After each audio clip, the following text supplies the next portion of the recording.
Good morning, this is Lorene, and welcome to Books at the Bottom of the Stairs. What you're seeing on the stairs to the left is my most recent book haul, completely unexpected.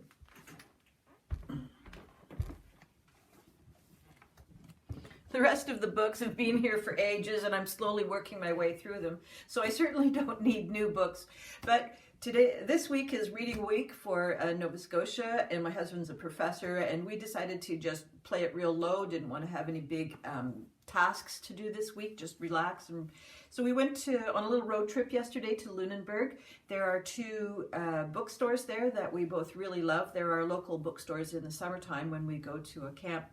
But one is Lexicon Books and the other one is Bookbound. And Lexicon Books is run by two ladies who are both authors, well-known authors, except, of course, let me see, Alice, but she's a wonderful poet, and Jo Tregarieri, I think is how you say her last name, and she has written Grey Sisters, which is up for Governor General Award, I believe, which I was going to review and then had to return the book to the library. So anyhow, we trotted on, and between the two bookstores and with an interval of coffee in between, we picked up several books. And I've got Steve's books with me too because they're quite interesting. He shops very differently than I do.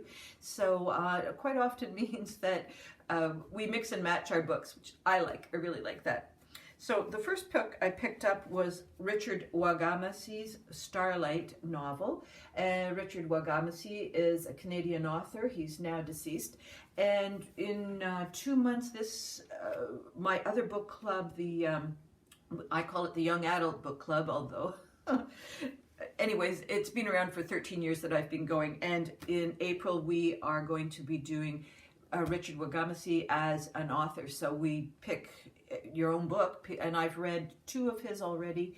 This one I haven't read, so it'll be kind of fun because what we'll end up talking about is the author's writing style across several books, which I think is it's a fun thing to do every so often. The other one that I picked up, The Sound of a Wild Snail Eating by Elizabeth Tova Bailey, nonfiction. It's just a really pretty little book. It's got the deckled pages. It's got some sweet little illustrations that are very tiny, won't pick up on the camera. This is The Earthly Adventures of a Woman and a Gastropod. And I have taken the challenge from a book olive to try and read more nonfiction. And I like nature writing. I don't really like memoir, so I'm always a little bit nervous. Am I getting a memoir and that sort of nature writing? I much prefer that the author is somewhat in the back of the story. So I think this is going to be a combo of memoir and nature writing, and could be on that regard rather disappointing, but I think just judging by the writing and the little illustrations, I think it's going to be a sweet little read. Okay, the next one is also nonfiction. This one is Gathering Moss, A Natural and Cultural History of Mosses by Robin Wall Kimmerer. Now this one was recommended from a knitting vlog that I go to, Katie Greenbean podcast, and she is a knitter and illustrator in England, and she just has a lovely vlog. I'll link it below in case you like a soothing knitting nature walking kind of a vlog. I save her no, they're vlogs, yeah, they're not podcasts. I don't know where, anyhow. I save her for when I'm feeling really stressed. So I have one in the background, and one's coming up today, I believe.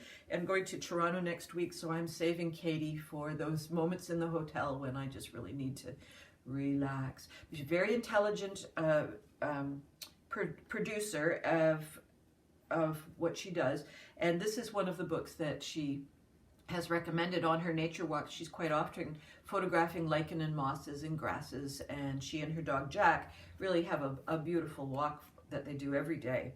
So Robin Wall Kimmerer has also, in my stack here, written, this one is a little more on the radar of the internet, Braiding Sweetgrass, Indigenous Wisdom, Scientific Knowledge, and the Teaching of Plants. So I'm about a third of the way through this one, and that's the other reason I decided to pick up the one on moss, because, yeah, go from one to the other. All right, Steve's choices were The Saga of Simba, A Journey from Nova Scotia to the South Seas by Richard Maury, M-A-U-R-Y. And it's from Narrative Press. It's a first-person adventure and exploration company, I guess. Now, I think this is picked up mostly because it's an adventure at sea. It apparently has hauntingly beautiful prose, and it recounts the journey of two young men who sail from New York to the Caribbean and through the Panama Canal to the islands of the South Pacific.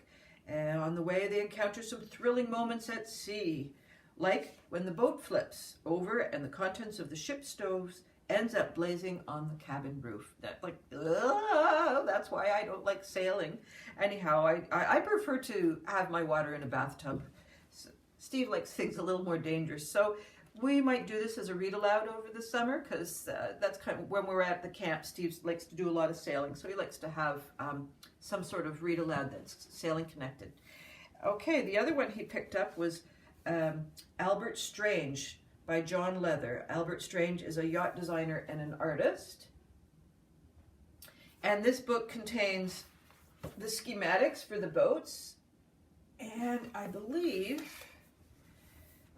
a discussion of the merits of the different boats. Yeah.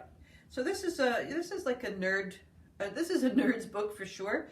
And there's also some biographical information.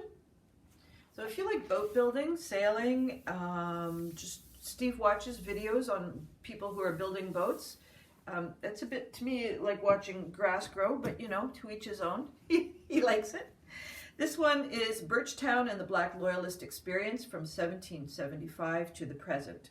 This is a Nova Scotian heritage book, and quite interesting from what I understand. And I think there have been a couple of books written recently that discuss, what is that one, the Book of Negroes? Yes, I think the Book of Negroes talks about the journeys of Black people to Canada. This Birch Town is just south of our camp, and I guess we really haven't we went before it was very well developed. It was just sort of a pie in the sky idea the last time we were there, and since then it's flourished a lot more. This one is called The Dome Chronicles by Gary Leeson, and it has to do with, let's see, a boxcar left Toronto with a menagerie of farm animals and an eager young couple and pulled into the station platform at Kingston, Nova Scotia, bound for a deserted 100-acre farm on the South Mountain in Harmony, determined to preserve the foundations of Farmstead's past while constructing a geodesic dome.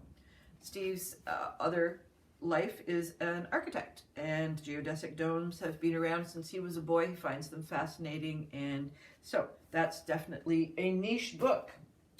The one that is most beautiful of all the books that we picked up is the Sea Journal, Seafarers Sketchbooks, and it's being compiled by Hugh Lewis Jones. So, beautiful, beautiful book, lovely presentation. The images are all over the place in terms of, let's see, all over the place in the sense that these have been pulled from different captains' journals who've done sketching along with their logbooks, and sometimes people would be painting on board, watercolors, sketches, all sorts of things when they were, you know, at sea or moored inside a harbor, whether it was a commercial harbor or an unexplored harbor. So there's all sorts of images. It's just really a beautiful, beautiful book. And I believe there's color. Now, I haven't really gone through this. Oh, yeah, there we go. That's a fun one.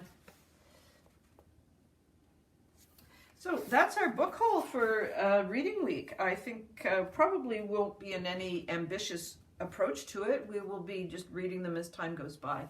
And we tend to have a stack. Usually there's a stack here that is for the summer reads. As we come across something and we either buy it or it's loaned to us, it goes into the stack for what we're going to read in the month of July and August. And usually there's a read aloud And usually there's a couple of mysteries that we follow, and I think we're on book 5 or 6 of some of the mysteries that we read, so I'll talk about that closer to summer. But it's a pretty small stack right now, and I think at least 2 of these are going to go into it and make it a stack of 4. Well, I hope that you like to do something similar with your books in terms of saving them for the future, and I hope to hear from you about that. That would be fun, because we're always looking for suggestions. Take care of yourselves. Bye-bye.